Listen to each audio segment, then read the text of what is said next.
Now to session 4, doubling down on strongman rule. How is Xi Jinping confronting his new challenges? Joining us, Minxin, Susan Shirk, and moderating this session, Kay Magistad. Kay.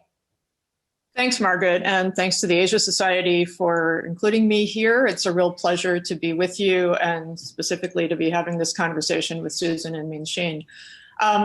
You have biographies of all of the speakers, but just thumbnails so that you remember, who we all are. I'm a former correspondent in China for NPR and for PRX's The World, and most recently creator of a podcast called On China's New Silk Road, on how China's Belt and Road Initiative is seen and felt around the world. Susan Shirk chairs the 21st Century China Center at the University of California at San Diego, where she's a research professor. And she was Deputy Assistant Secretary of State focusing on East Asia and the Pacific in the Clinton administration. And Minxin is a professor of government at Claremont McKenna College, focusing on China, both its internal politics and on its external relations. And among his books is China's Crony Capitalism, the Dynamics of Regime Decay. So I'm going to pick up a little bit on a theme that we hit at the end of the last session, and that is that we've been through quite a year. And China's didn't go the way it was looking like it might at this time last year. It was hard hit by COVID. It was widely blamed for COVID, for covering it up initially. And then it was criticized for draconian lockdowns. But then when it eased up, Chinese manufacturing came roaring back despite the US-China trade war. While US COVID cases soared. The mother of a friend of mine who's from Chongqing had been stuck here for a while. She couldn't get back. And when she finally did get back, she said she was breathing a sigh of relief because she had the freedom to live a normal life. It's not what we normally think of when, you're necessarily comparing at least the draconian lockdown that we were, hearing about a year ago and what the realities are on the ground now. So, of course, the Chinese government took advantage of this set of realities to start boasting about how the Chinese system is superior. Of course, now China has another outbreak in Hebei province near Beijing, and it's locked down another 22 million people. It's found that its vaccine is proving, at least in Brazil, to be only about 50% effective. So it hasn't been a slam dunk right across the board.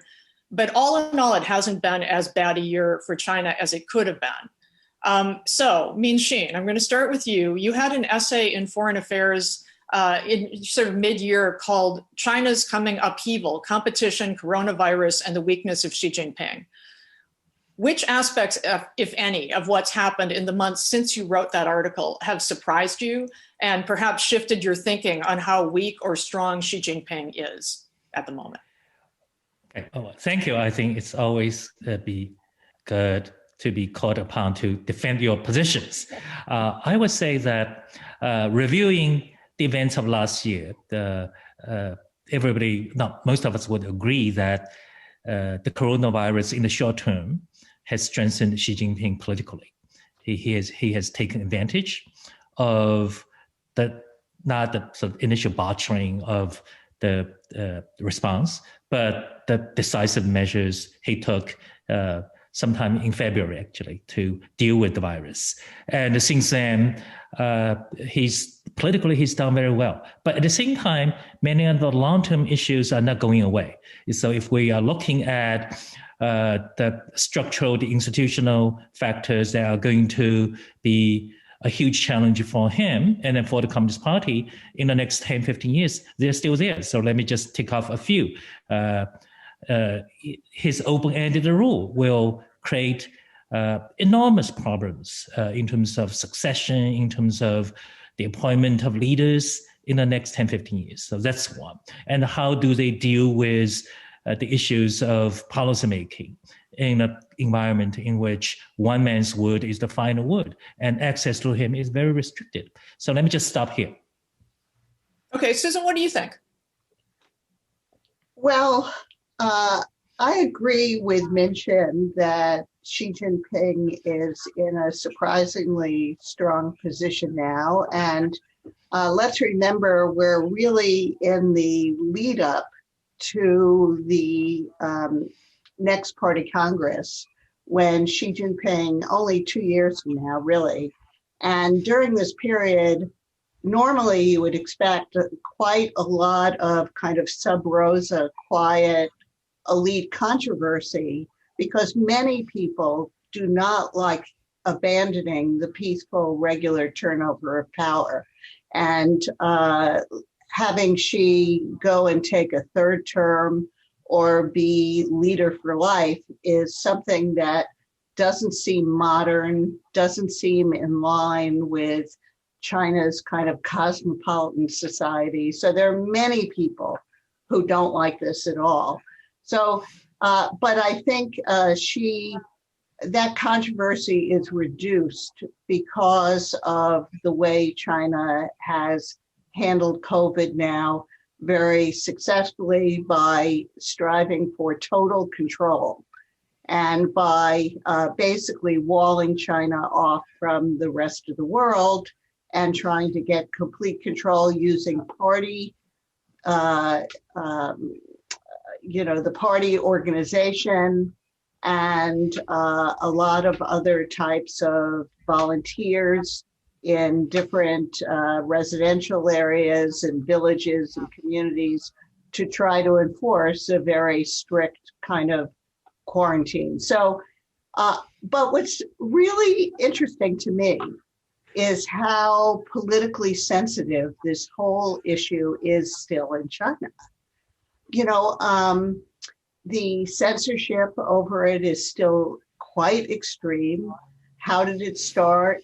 What happened? Where was Xi Jinping in January when COVID was raging in Wuhan and Hubei province? And the fact that they're willing to impose pretty extreme punishment on Australia that has called for a thorough international investigation, that they've given WHO a hard time and coming in.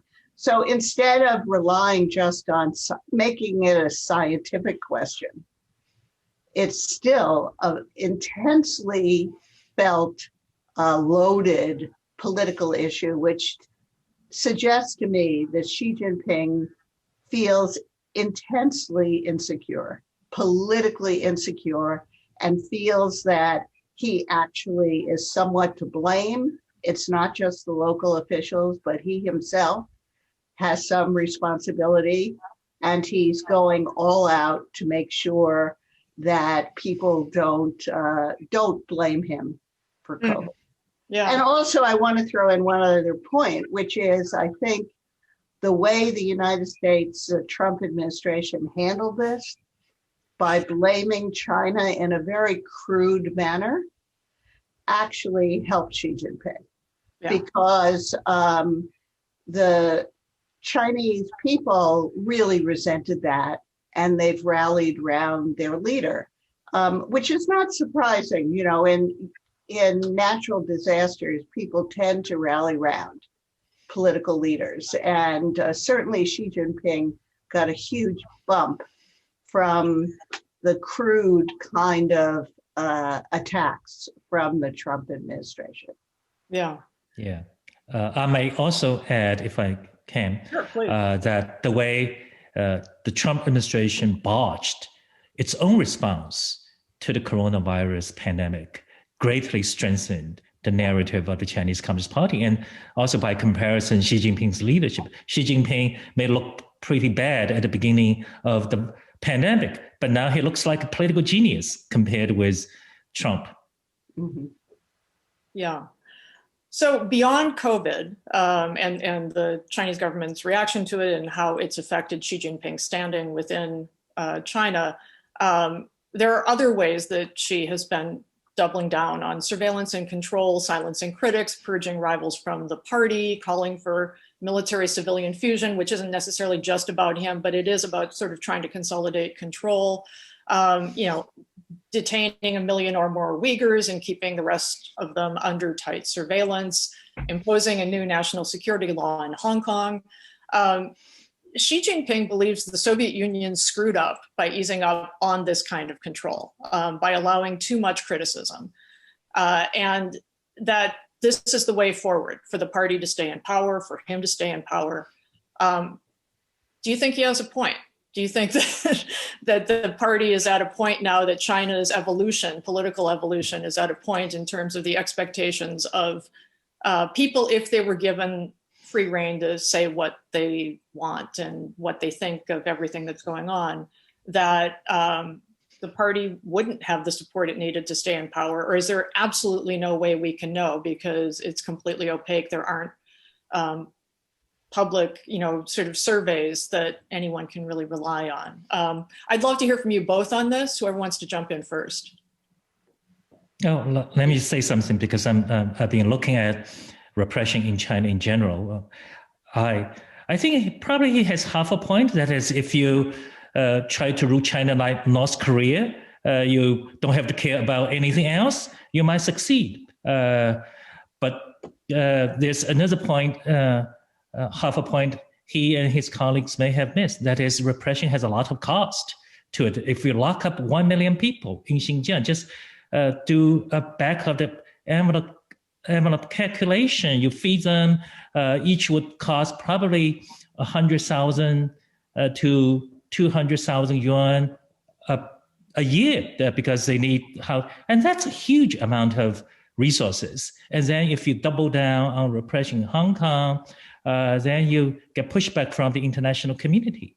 And if you impose very strict control, entrepreneurs are not going to be very happy. You cannot really create a very dynamic society, innovative society, when you control the flow of information through the internet. And finally, even the party elites themselves are not going to be very happy. When you look at some of the charges leveled against very senior leaders, there's the one charge that stands out. The Chinese word is called 网易中央. It is that wantonly discussing or criticizing the policies of the central government. This is a telltale sign that even some of the Chinese elites themselves are not very happy living under very strict control, reminiscent of the worst days of the Maoist rule. Susan? Yeah, I think that under Xi Jinping, China has definitely made a U-turn back to a more autocratic version of communist rule. And there are many people in China who are unhappy about that, and including members of the party elite who remember other leaders who were gradually opening up, creating a more responsive form of governance, and even talking about gradual democratization, starting with intra-party democracy and then moving from village elections to township elections. And the party, the respect for the party in China was largely because it was so effective at developing China's economy and improving people's living standards. And then under Hu Jintao and Wen Jiabao, they did have a kind of populist adjustment to address inequality, growing inequality.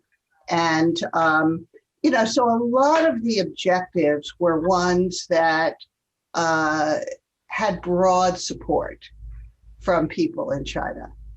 And now it's about building a strong China in the world.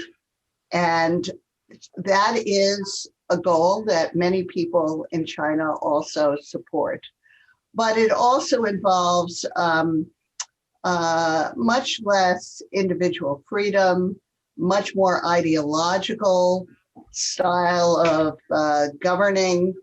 And it's really out of sync with a society and economy that has become more modern, more open to the world.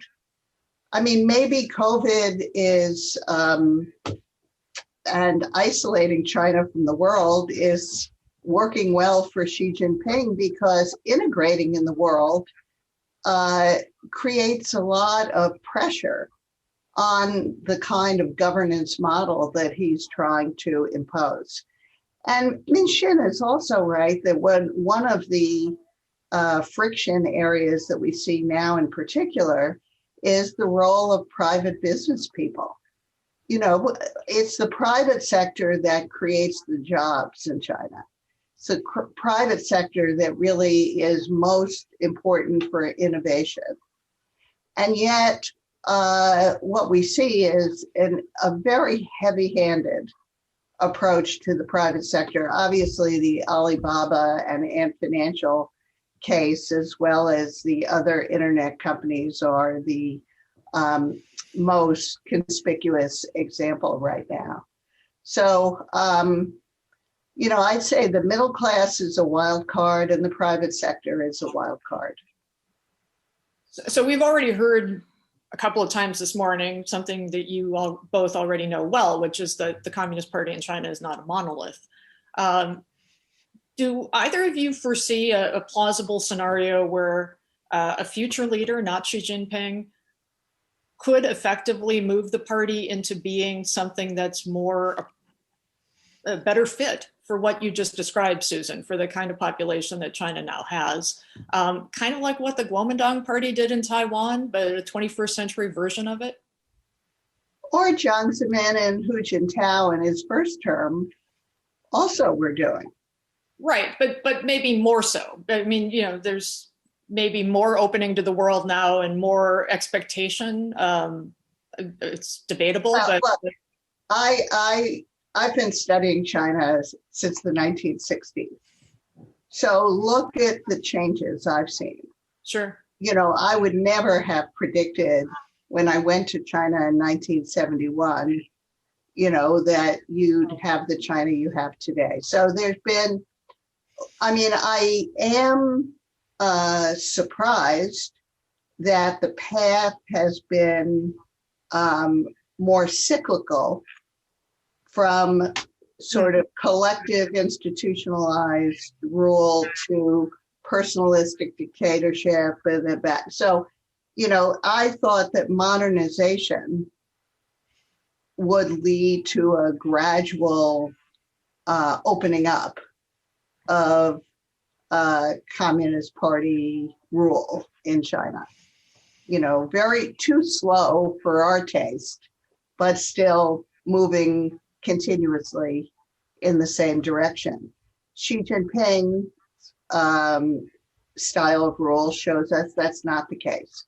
It can be more cyclical.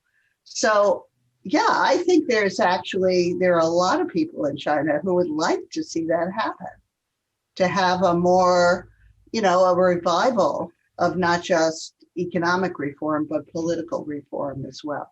Sure. But I think you touch on something really important to remind everyone of, which is that, there's long been this cycle of 2 steps forward, 1 step back in terms of opening up in China. It's a little bit different now.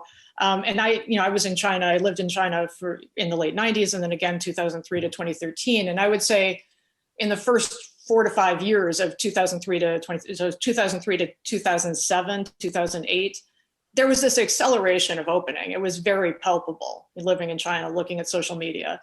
And then you could see the party starting to get nervous and like, okay, we need to tap the brakes. And then it was like, like when Xi Jinping came into power, no, we need to slam on the brakes. We need to really, if the party's going to stay in power, we need to clamp down on this. At least this was his impulse.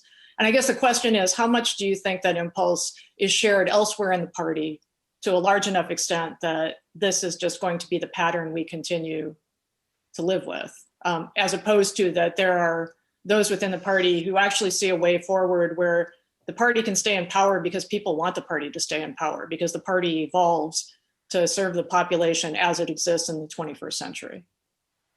Minxin, what are your thoughts? Okay, well, let me just make 2 points before answering your question.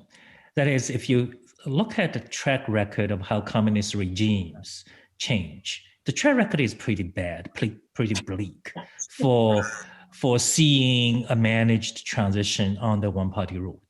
It has not happened. Obviously, we don't have a lot of cases. And that raises a fundamental issue. Can this kind of system reform itself on its own? So this is a very good theoretical historical question. The other issue, that is whether there will be a reformer soft, reformer moderate after Xi Jinping, it really depends the conditions the party finds itself after Xi Jinping departs from the scene. We should not forget that China's reform would not have happened without the Cultural Revolution. Mao left China, left the Communist Party in such a devastated state that the party had to save itself with dramatic measures. So let's just look at 10, 15 years from now and see what China is like. If Xi Jinping's policy succeeds, then we're going to expect another Xi Jinping-like figure to take over.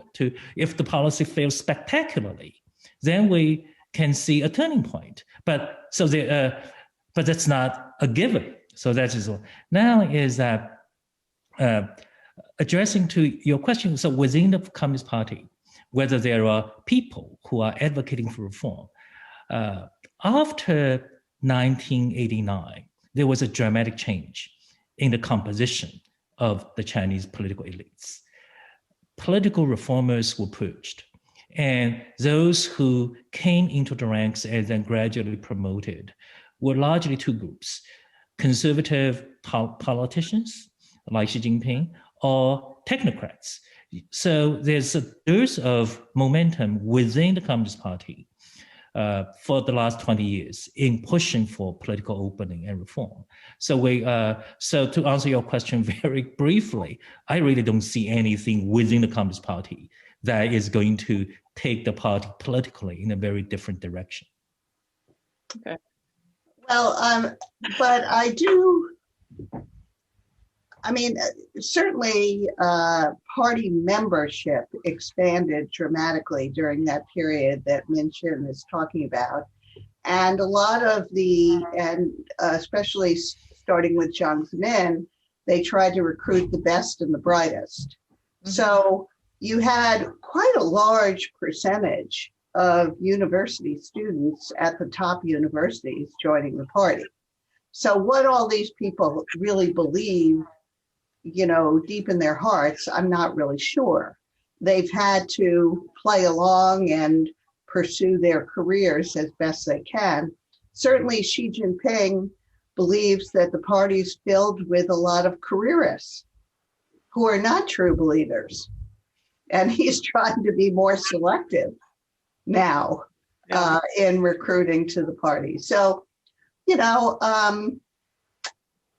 and one other point I'd like to make is that Xi Jinping, my colleague Victor Shirk has, who studying elite politics and the networks, factional networks, Xi Jinping has quite effectively decimated potential rivals at the elite level.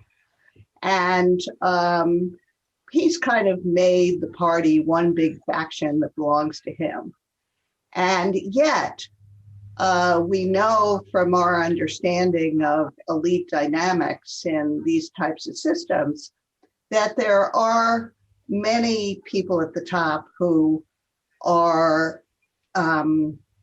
resentful of Xi Jinping and feel that their own career security has been jeopardized by him. They have to, at night, they never know when the discipline commission is going to come take them away.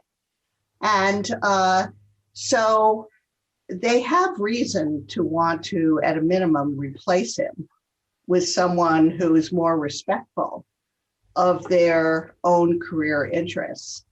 And yet it's just so dangerous for them to try to attempt any kind of coup. So I think Minxin is right that it's likely that Xi Jinping will survive on top and won't be challenged. On the other hand, what I often say is I can't predict what will happen, but when it does happen, I won't be surprised. Well put. So all of this is happening while a lot of challenges exist for the party domestically, for China's government domestically. There's an aging population, a shrinking workforce. as you said, Susan, that she has strengthened the role of state-owned enterprises, even though most GDP growth has come from the private sector. There's been a high debt to GDP ratio, which Victor actually has studied. I remember a really eye-opening talk he gave more than a decade ago when I was in Beijing. Although predictions about like how that was going to play out haven't really necessarily gone as expected, because the party had tools to be able to, bolster refinance the banks and bolster companies that were in trouble.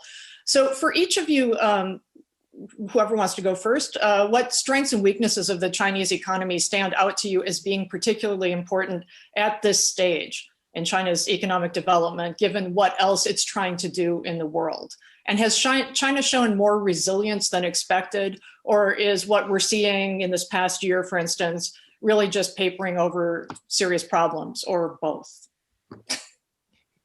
Yeah, I would say that the Chinese economy faces two major challenges. One is this shift of economic development strategy from globalization, global integration, toward domestic growth, toward technological self-sufficiency. This is a very fundamental shift. China's economic miracle, if you want to call it, over the last 40 years could not have been successful without would not have happened without global integration. So if you look at the 14th five-year plan and the long document accompanied which was published at the beginning of November, you will see that Xi Jinping and his colleagues want to prioritize national security over economic development in the next 10, 15 years. And something has to give. You cannot have your cake and eat it. So that something that has to give will have to be economic efficiency and growth rate. So a growth slowdown as a result of this adjustment is to be expected. So that is one thing. The other is whether China will pursue economic reforms. So far, we have not really seen much domestic economic reforms because the current government prioritizes control over dynamism, over private entrepreneurship. And if that does not happen, then how can you sustain economic momentum? So these are the two. So these are the real challenges. And if I have to bet, I would not bet success. I would bet some kind of very mixed outcome. Okay, Susan?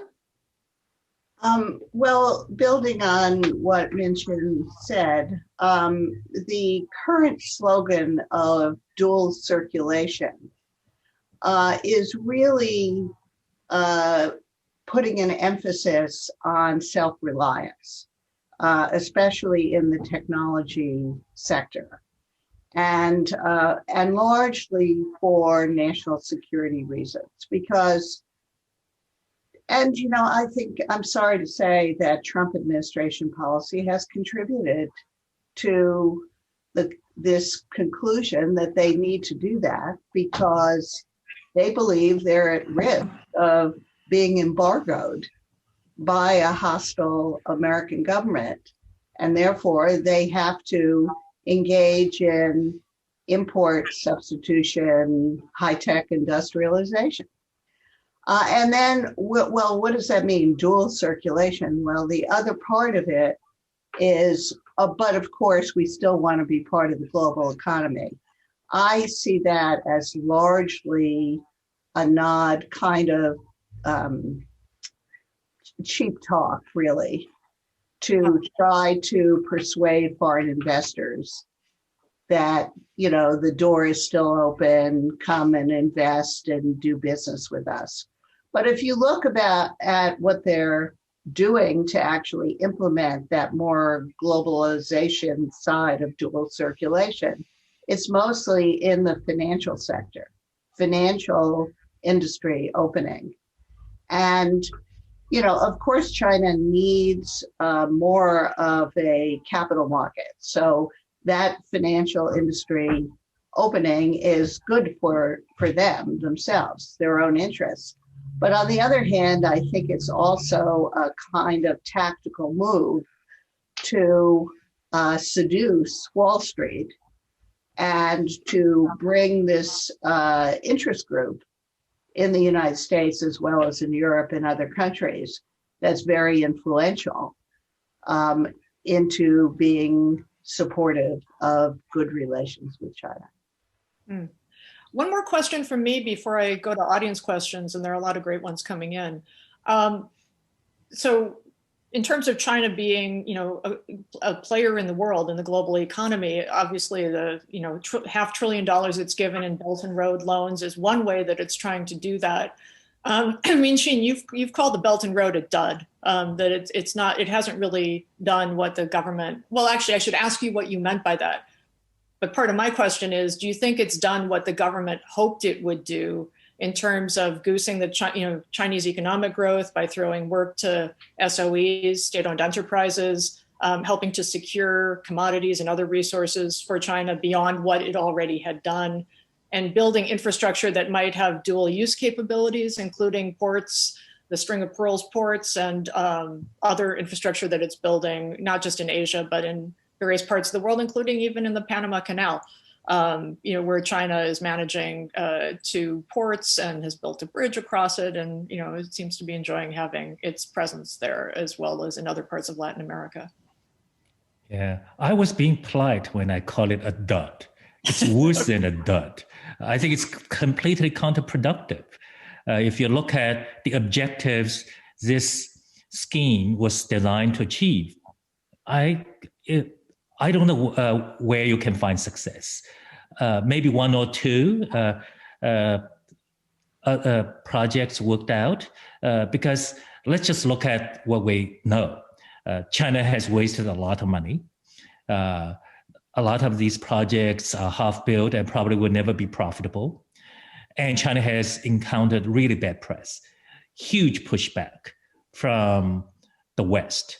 Because the West somehow, I think the West greatly exaggerated Chinese strategic wisdom embodied in the scheme. But nevertheless, the West has pushed back very, very strongly against this program. And China did not gain anything economically, and China lost a lot strategically. So I really don't think it was a very wise program. Now, the interesting thing is, in face of the enormous economic challenges and competition for resources faced by the Chinese government, will the Chinese government actually terminate or dramatically scale back this program? This is something we should see in the next 5 years. Yeah, and it would be a bit of a loss of face for Xi, because he put it into the Chinese constitution. Susan, what do you think? Well, I do think it's something we need to watch, because, I'm watching how pragmatic Xi Jinping is when a policy he's pursued, and of course, the Belt and Road is his own prestige project, right? He has ownership of it. That when it generates costs to China, not just financial costs, but reputational costs, diplomatic costs, political costs. And by the way, it's not particularly popular inside China either. Then do they make adjustments? And it looks like, to a certain extent, he is. Just as I see other pragmatic adjustments, such as the negotiation of the investment treaty with the Europeans, talking about joining the new Trans-Pacific Partnership. I think that right now Xi feels that his overreaching has sparked costly reaction from the rest of the world. And there are some encouraging signs that he hasn't completely lost the pragmatic gene that previous leaders had, and might actually adjust his policies. Okay, going to questions. one that's related to the conversation we just had. Given Xi's very solid and strengthened power position, are there any credible political rivals within the Communist Party that could become serious challengers? And what would have to happen to jeopardize his position? Yeah,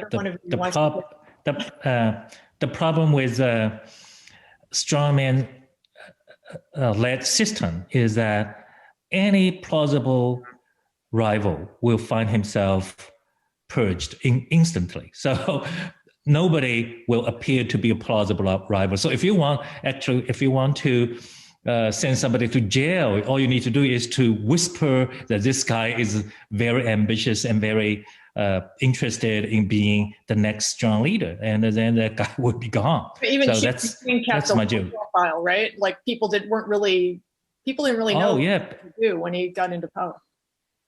Yes, and I also want, because Susan cited Victor Su's work. What Victor found out is really interesting. Is that whenever there is a strong leader would have a coalition of the weak. Relatively weak people. And when you look around the current leadership at the top and compare them with the leadership of the 1980s, night and day comparison. Interesting. How does Xi and his team view the United States? A major threat, an annoyance, naive, something else? I'm afraid that they view the United States as a declining power, that we are completely on the ropes. And this creates a moment of great opportunity for China. So I think we have lost all credibility. They don't have respect for us anymore. And certainly, the failure to manage the pandemic, and then followed by a lot of social upheaval over the summer. And now the invasion of the Capitol in this way, this is shocking to people in China, I think. And they feel that we really have our hands full, and that America, just doesn't have the influence, and doesn't have the respect that it once had. So it's hard to argue with that point of view. Yeah. I want to also add that when they see the US as a declining superpower, at the same time, they also feel the pressure on them placed by the US policies in the last couple of years. So countering this strategic competition from the US, or if you want to call it new Cold War, is now the organizing principle of Xi Jinping and his colleagues. They do most of their things with the US as, in their minds. So that is another aspect. So I would say they view the US both as declining power with a lot of domestic dysfunction, but also at the same time as an existential threat to the survival of the Communist Party. So I'm reminded of how during the financial crisis, the Chinese government kind of reacted as well. Clearly, you're being kicked into the dustbin of history, and shows that your financial system isn't as good as ours. And it was kind of a miscalculation. I mean, things didn't go quite the way the Chinese government thought they would go in terms of what happened to the US economy over the next decade. Susan, well, both of you, but let me start with Susan. I mean, do you think, given what you just said about how the Chinese government is looking at the US as being just a mess, and like not really, I guess taking both what both of you said, but do you see that there's room for miscalculation this time around that could potentially be military miscalculation? Oh, military. Oh, I thought you were going to say, are we going to prove them wrong in the next 4 years? And I'm hopeful that, yes, we're going to prove them wrong, just as we did after the global financial crisis.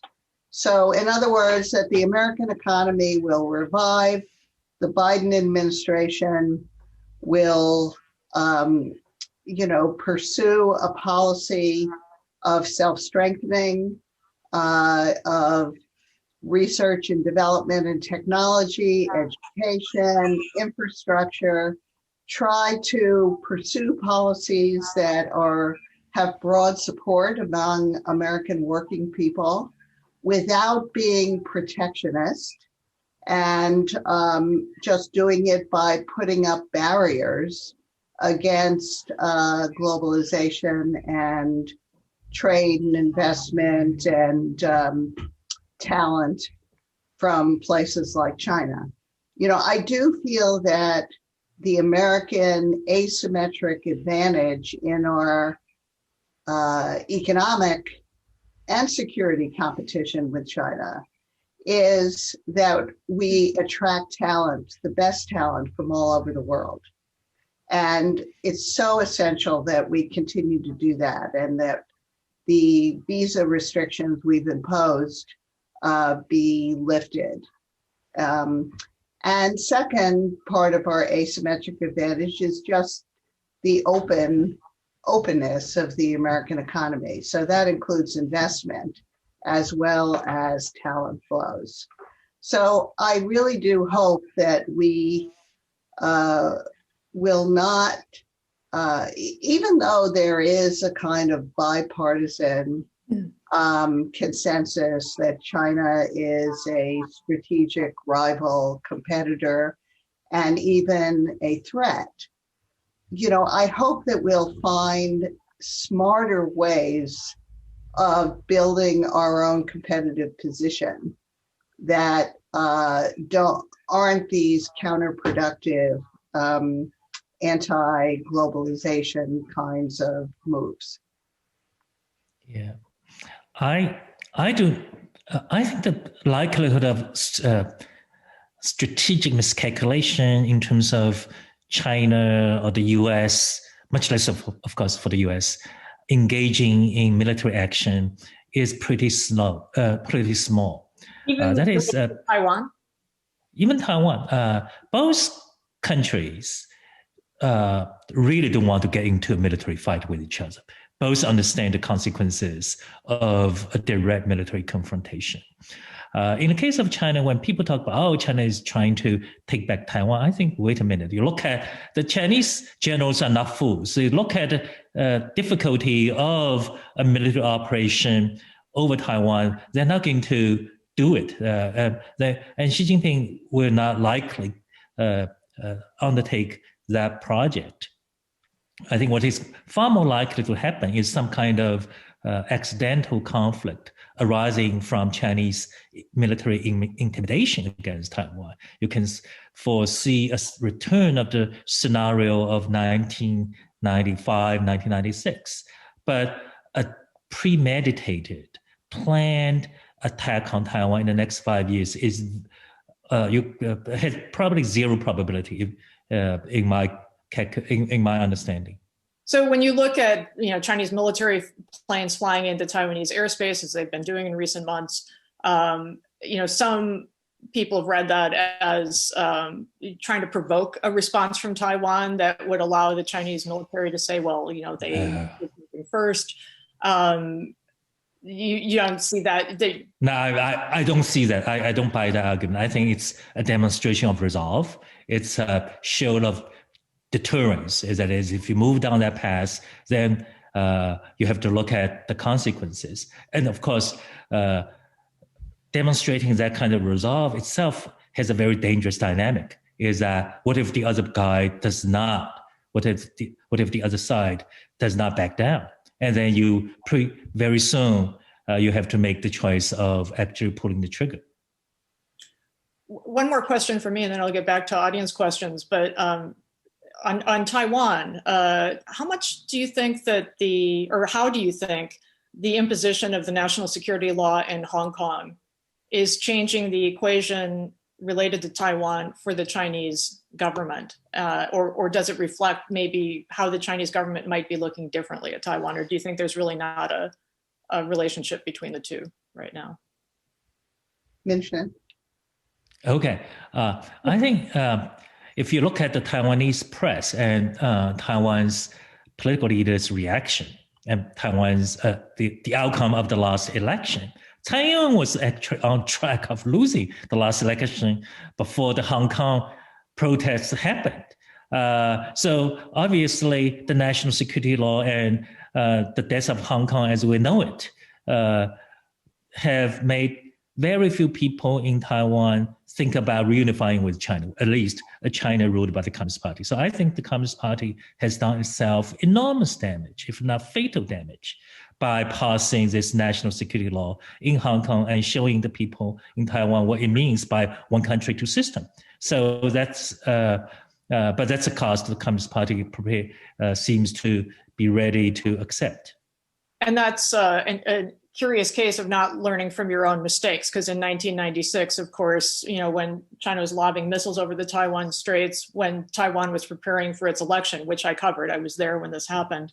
There was a landslide, landslide win for Li Denghui. Anyway, going back to questions, are people in rural areas of China unhappy about Xi Jinping? My impression is that in rural areas, i.e. away from the urban centers of the East Coast, the party is strongly supported. Is this correct? I have no idea. Okay. And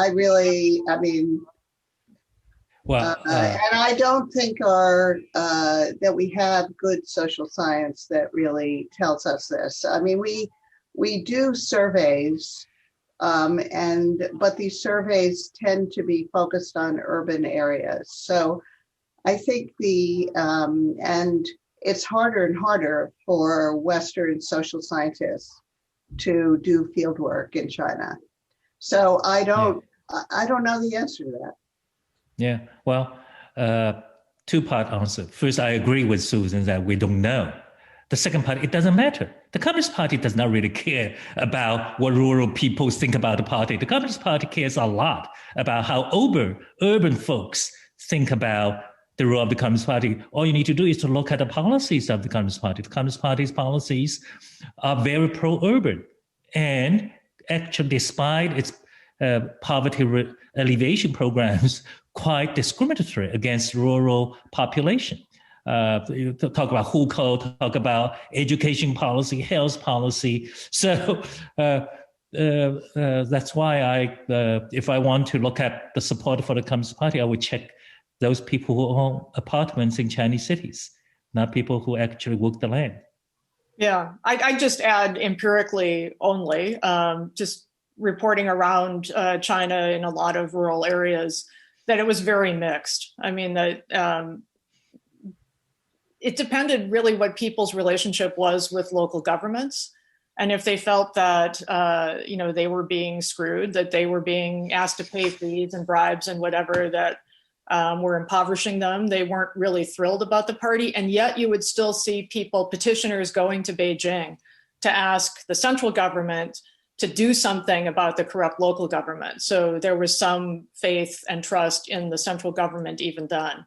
But, I heard, very negative comments about the party in rural areas. And I heard positive comments like, hey, they made it free for my kid to go to school and my life is better. And, I don't really have an issue with it. I also have heard more recently some positive comments about the anti-corruption campaign. Like the local official actually isn't using his official car on the weekends anymore to do stuff, when he shouldn't be. So retail politics. Okay, here's another question. Following on Susan's observation about the Trump administration's immigration policies, Susan, do you think the Biden administration will reverse the policy of looking into membership in the Communist Party as a potential barrier to receiving a visa? Well, I certainly hope so, because as I mentioned earlier, party membership is really quite broad, and many people join the party simply to get ahead.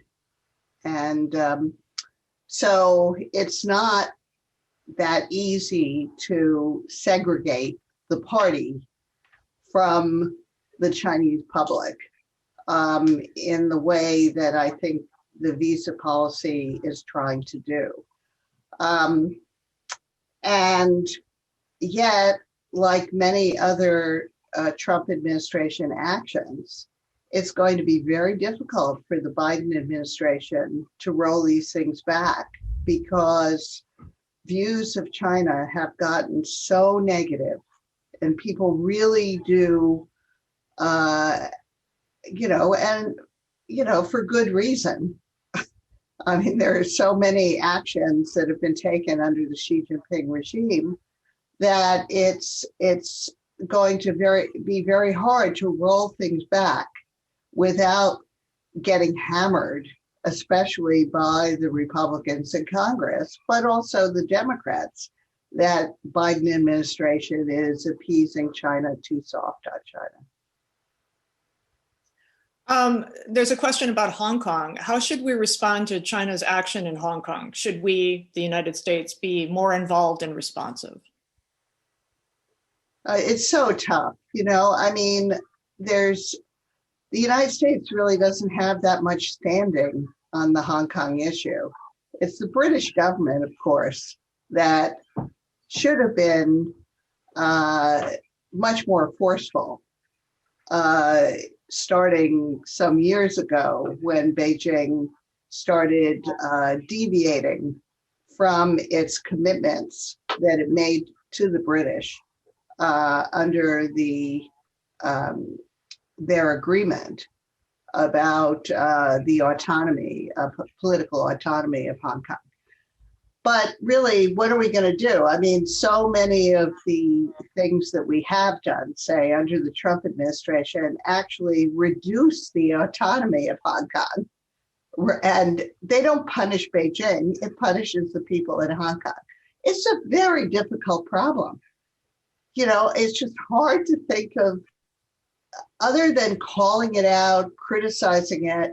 I do think we should welcome refugees from Hong Kong, political refugees, to the United States, just as other countries have. But how do you pressure Beijing effectively to change its takeover of Hong Kong, its political takeover of Hong Kong? It's just, maybe it's a failure of imagination. I just really can't think of something that would be more effective. Maybe Minxin has some ideas. I would offer just two suggestions. One is to work with allies much more closely, with the Europeans in particular. Second is to deliver a very clear, firm message quietly through the diplomatic channel. That is, an overall improvement of relations will be very, very difficult, if not impossible, if the crackdown in Hong Kong, the enforcement of the national security law continues. I think Chinese leaders should be made aware of the connection between Hong Kong and overall U.S. approach to China. So we have just a couple of minutes left, and I am going to give you an impossible question to answer in 1 minute each.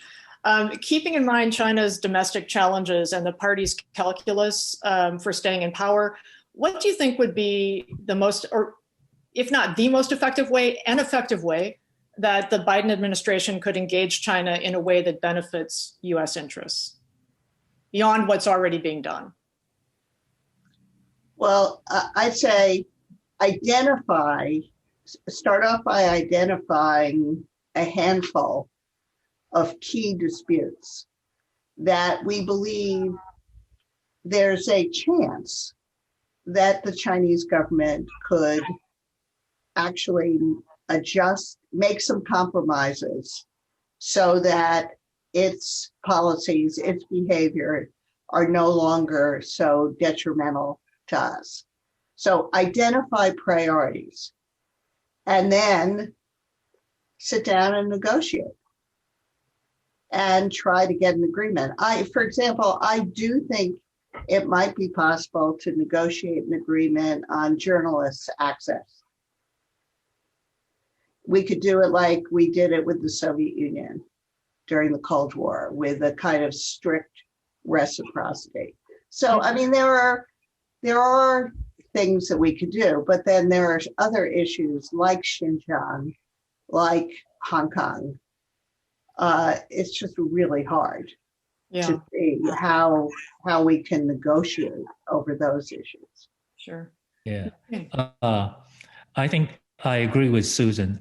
I think they should have a list starting with the least controversial, least difficult things, such as journalists, because it does really cost very little political capital on either side. If you cannot get journalists back, you can get nothing done. It's pure and simple. That is, it's a demonstration of seriousness and goodwill. So that's one. So there are many other similar issues for both sides to deal with. So we start with the easy and then move on to the more difficult. The second one is that the Biden administration will have to disabuse of Chinese perceptions that the U.S. is declining, is caught in this death spiral of domestic dysfunction, return to authoritarian rule, economic decline and stagnation and so forth. So fixing American domestic problems in the next 4 years will do a whole lot in strengthening American position vis-a-vis China. So that's a provocative thought on which to end. Thank you, Minxin. Thank you, Susan. And thanks to everyone for listening in and for your great questions. And now back to Margaret. Thank you, Mary Kay, Minxin, and Susan. Fascinating insights on Xi and inside China from three longtime top experts. We are grateful to all of you. Thank you. To our audience, thank you for all of your questions. Please keep them coming. We hope you've been enjoying our conference. Be sure to stay with us. We are doing a special tribute to Secretary George Shultz at 2:15 Pacific. We'll do a joint interview with Dr. Henry Kissinger. You're not going to want to miss that. If you aren't already an Asia Society member, please do join us. Our mission is to build bridges and navigate understanding across countries and cultures. And we need your support. And as a nonprofit, we also welcome your donations. Thank you.